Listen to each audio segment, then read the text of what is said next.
ሰበር በአንድ የፖሊስ አባል እጅ ህይወቱ ላለፈው አቶ ተገኘ ባልቻ ቤተሰቦች የመኖሪያ ቤትና የመስሪያ ቦታ መሰጠቱን የሟች ቤተሰቦች ቁልፍ መረከባቸውን አስታወቀ። በአዲስ አበባ ክፍለ ከተማ የጉለሌ ክፍለ ከተማ ወረዳ 1 ሽሮ ሜዳ አካባቢ ለሟች ቤተሰቦች አስፈላጊውን ድጋፍ ለማድረግ ቃል ገብቼ ነበር ነው ያለው።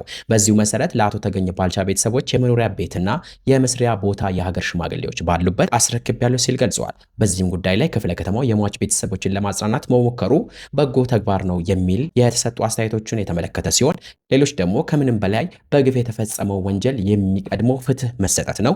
ከቁልፍ በፊት የሚቀድመው አጥፊን መቅጣት፣ ተጠያቂነትን ማስፈን ነው። ፍትህ በገንዘብ ስለማይቀየር መጀመሪያ ፍርድ ሊሰጥ ይገባል ብለዋል። ወንጀለኞች ይቀጡ ሲሉ ሀሳባቸውን ያቀሩ አስተያየት ሰጪዎችንም ተመልክተናል። አቶ ተገኝ ከቀናት በፊትና ለጥያቄ ትፈለጋለህ ተብሎ በፓትሮል ከተወሰደ በኋላ ፖሊስ ጣቢያ በር ላይ በ4 ጥይት ተመቶ መገደሉ ይታወሳል። ይህም ኢሰብአዊ ድርጊት በአካባቢው ነዋሪዎች ዘንድ ከፍተኛ ቁጣን ቀስቅሶ ነበር። በኋላም የአዲስ አበባ ፖሊስ ግድያውን የፈጸመውን ረዳት ሳጅን ማቴዎስን የተባለው የፖሊስ አባል መሆኑን ገልጾ ምርመራ ያካሄደበትና እያጣራም ይገኛል። ፍትህ ለተገኘ እያላችሁ ኮሜንት ላይ ሀሳብ አስተያየታችሁን አስቀምጡልን። የቲክቶክ ጊፍት መግዛት ከፈልጋችሁ ባዮ ስር ሊንክ አለ።